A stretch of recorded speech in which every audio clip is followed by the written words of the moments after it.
3 decades ago, when various organizations tried to censor video games, id Software boldly defended creative freedom with their controversial Doom. But did you know that the franchise that saved the industry had actually started as a drunken joke? Stick around because I'm the games guru, and this is the story of how Doom prevailed the industry. In the early 90s, the company named SoftDisk was developing cheap games for their subscription-based gaming journal. While the quality of these games left much to be desired, there was an audience for that kind of content too. However, behind the scenes, SoftDisk harbored a toxic corporate culture where productivity trumped quality, leaving its employees undervalued and constrained.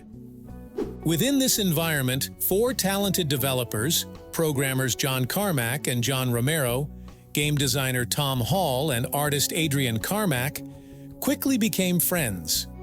Frustrated by the limitations imposed by their employer and driven by a shared vision, they wanted to break away and form their own company. Meanwhile, in Texas, Scott Miller, CEO of Apogee Software, stumbled upon one of SoftDisk's games, Dangerous Dave.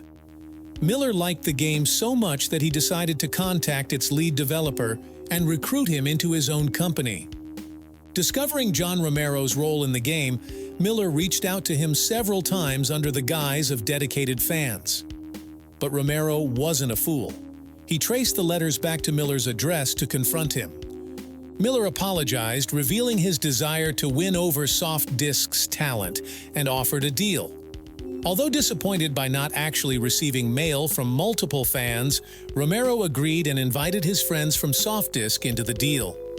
As a result, the team developed the first Commander Keen game and released it through Apogee. After receiving their first paycheck, the 4 friends resigned from SoftDisk to found their own company, naming it id Software because it just sounds cool.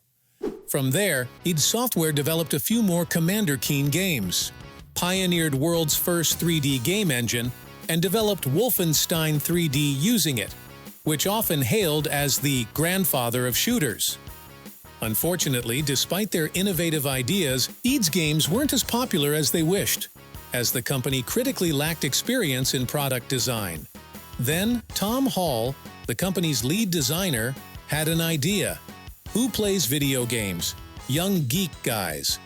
And what else do young geek guys like? Action movies and heavy metal. Hence, their next game should be a fast-paced, action-oriented game with a heavy metal soundtrack. John Carmack wanted to incorporate this vision into the next Commander Keen game, but the childish design of the franchise made the idea feel slightly off, so the team continued brainstorming. Until one gloomy night when the 4 friends came together to play Dungeons & Dragons. During one of the turns, Tom Hall's character was confronted by demons and had to plan his next step very carefully as his character was injured. "So, what are you gonna do?" asked Carmack. "I will use my plasma gun," Tom joked. Then he rolled the dice so badly that not only his character died, but the entire party was ruined. Everyone had a good laugh except Carmack, who instantly pitched his idea for their next game to the team: fighting demons using modern technology. The entire team instantly supported the idea as they felt it would blend perfectly with Hall's heavy metal vision. And now, with the concept ready, they only needed to come up with a name for their future game. What you got in there? In here?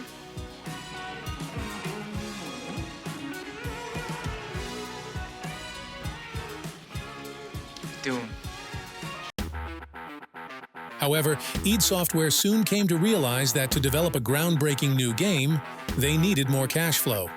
Consequently, the team embarked on developing the prequel to Wolfenstein, while John Carmack was busy refining their 3D engine, and Tom Hall working on a concept document for their next game. In the summer of 1992, id moved into a new office, whimsically named Suite 666, and draw their inspiration from the unsettling sounds of a neighboring dentist's office. Simultaneously, they decided to sever ties with Apogee, despite a good relationship with Scott Miller, as they felt they had outgrown the publisher. In November 1992, Tom Hall completed the first design of Doom, featuring a science fiction horror story where scientists on the moon open a portal releasing alien demons. While Romero liked the idea, John Carmack dismissed the need for a story as a whole, preferring to focus on technological innovations and create a big continuous world. Hall reworked his concept to fit Carmack's vision, proposing 4 playable characters on the fictional planet Tenga, with a storyline involving trips to hell and back, and the destruction of the planet in the ending, for which the players would be sent to jail. However, the team faced hardware limitations that prevented them from creating a seamless world, leading Hall to revise his design yet another time. Eventually, the Bible of Doom was scrapped entirely as Romero pushed for a more brutal and fast-paced gameplay, and Hall decided to take a role of a level designer. However, despite him trying to follow Carmack's guidelines, Hall's levels were too similar to Wolfenstein's and didn't fully utilize the new engine's capabilities. To give the example, Romero began creating more abstract and dynamic levels, which the team liked better. Hall was upset with the reception of his designs and how little impact he was having as the lead designer, and the rest of the team too felt he was not in sync with development. Eventually, he was fired and replaced by Sandy Peterson, who agreed to contribute to the game's demonic theme despite his Mormon faith.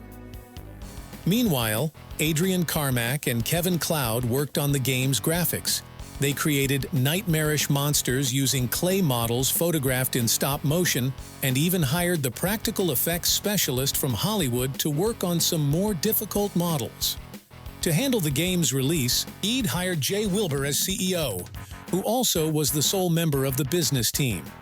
Jay felt that the mainstream press was uninterested, and as id would make the most money selling copies directly to customers, he decided to leverage the shareware market as much as possible, releasing the first episode for free and charging $40 for the remaining 2. Then, he reached out directly to software retailers, offering them copies of the first Doom episode for free, allowing them to charge any price for it in order to spur customer interest in buying the full game directly from id. However, Doom's development was a challenge much tougher than the team originally predicted, which is why they missed their first release deadline. By December 1993, the team was working non-stop, with several employees sleeping at the office, as they were literally passing out from the intensity. Eventually, it even began receiving calls from people angry that the game had missed its planned release date, as anticipation gradually built over the year. A month before release, John Carmack began to add multiplayer to the game, first teaching himself computer networking from a book. After the multiplayer component was coded, the development team began testing multiplayer matches, coining terms like deathmatch for competitive play and fragging for killing other players. Finally, on December 9, 1993, after testing the game for 30 hours straight, the team announced that Doom would be first available on FTP network of the University of Wisconsin at midnight. So many users were connected to that network that the administrators had to kick all of them out to allow id to upload the game. When the upload finished 30 minutes later, 10,000 people attempted to download it at once, crashing the university's entire network. Within hours, other university networks started banning Doom multiplayer games, as a rush of players overwhelmed their systems. Upon its release, Doom was an immediate success. Although only 1% of shareware downloaders purchased the full game, this still generated significant daily revenue, selling in one day what Wolfenstein had sold in a month. John Carmack's decision to make Doom easily moddable led to widespread fan modifications, further boosting the game's popularity. By late 1995, Doom was installed on more computers worldwide than Microsoft Windows and sold just over 1 million copies, generating almost $10 million in revenue. The game received high praise from reviewers, with PC Gamer calling it the best computer game of all time. Doom became known as the most important first-person shooter, influencing the genre and the perception of video games in popular culture, and sparking the rise of multiplayer games and player-driven content. Doom's success led to numerous first-person shooter games, often referred to as Doom clones, until the term first-person shooter became standard, which could only mean that id Software would soon have more competitors. While John Carmack and the team considered taking a break for technological research, CEO Jay Wilbur pushed for an immediate sequel. He argued that despite the saturation of the market, Doom still reigned supreme in its genre, and that a sequel could generate significant revenue even without major technological advancements. Trusting their CEO, the team quickly began work on the sequel. Since the engine required no improvements, Carmack and Romero spent most of the time playing the original Doom, engaging with the community and planning future projects, while the burden of the development fell to Sandy Peterson and new developers. To make up for the lack of technological upgrades, id decided to enhance the gameplay, adding twice as many demons as the original, enriching the lore, and introducing a super shotgun that brought more fun into the gameplay. This powerful, slow-reloading weapon fit perfectly into the fast-paced action and became an icon of the franchise. After 6 months of development, Doom 2: Hell on Earth was released in October 1994. Critics gave it a lukewarm reception, scoring it around 80%. They criticized id for the lack of innovation, warning that the company needed to find new ways to innovate or risk falling behind in its own niche. However, gamers loved the intense carnage of Doom 2, purchasing the game nearly 2 million times, which generated impressive profits of $74 million thanks to its appearance on gaming consoles. Despite its success, Doom faced significant controversy due to its graphic violence and satanic imagery. Religious groups condemned its diabolic themes, while various activists labeled it a mass murder simulator, raising concerns about the potential use of virtual reality to simulate realistic violence. The controversy intensified after the Columbine High School massacre, when it was discovered that the perpetrators were avid Doom players. One of them mentioned in his journal that the killing would be like playing Duke Nukem in Doom, and he referred to his shotgun as being straight out of the game. A rumor also circulated that Harris had created a Doom level resembling Columbine High School, but no such level was ever found. This tragic event fueled a movement against the emerging alternative culture of video games and heavy metal music, as the older generation feared it was instilling hate and aggression in young people. While other developers like Epic Games, Valve, and Electronic Arts toned down the violence in their games to avoid further scrutiny, id Software took a bold stance, and amidst the scandal, announced Doom 3, continuing to push the boundaries of the genre.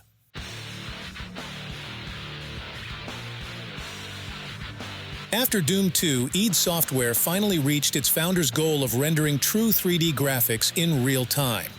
With a new engine complete, the team was eager to start developing Doom 3. However, the studio's managers believed that this groundbreaking technology should debut in a new IP, as it was unclear how Doom's audience would react to it. Consequently, id spent the next 5 years working on Quake while keeping Doom's fans satisfied with several spin-offs. During this period, the company lost several key members, including John Romero and Sandy Peterson, with John and Adrian Carmack being the only ones left from the original Doom team. In the year 2000, after Quake 3 lost its king status to Unreal Tournament, the studio's management wanted to pursue new titles and gameplay decisions. But John Carmack was determined to remake the original Doom using new generation graphic technologies, and after the success of Return to Castle Wolfenstein, which was a remake of the original Wolfenstein 3D, most of the team sided with Carmack, who stated that Doom 3 will be developed unless he's fired. Believing it was a bluff, the management fired one of the key designers to scare him, but this did not change Carmack's stance.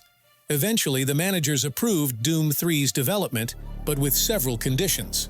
Recognizing the rise of story-driven video games, they mandated a story-driven campaign and to shift the game's focus to a horror orientation. This decision frustrated many developers, particularly those hired recently who had hoped to work on an action-packed Doom. However, these stylistic choices were not without a reason.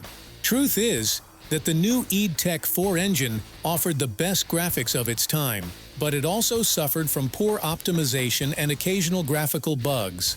So making Doom 3 horror-oriented would allow developers to use darkness to hide the engine's flaws and boost the hardware's performance. The storyline, however, was added only to follow the trends. After Half-Life's success, Carmack's view that video game stories were akin to porn movie plots was irrelevant, as more players and developers became increasingly invested in the lore of virtual worlds. But while other companies took storytelling seriously, id barely even hired any voice actors, preferring to handle most of the production internally. At E3 2002, Doom 3 was showcased for the first time and completely dominated the expo.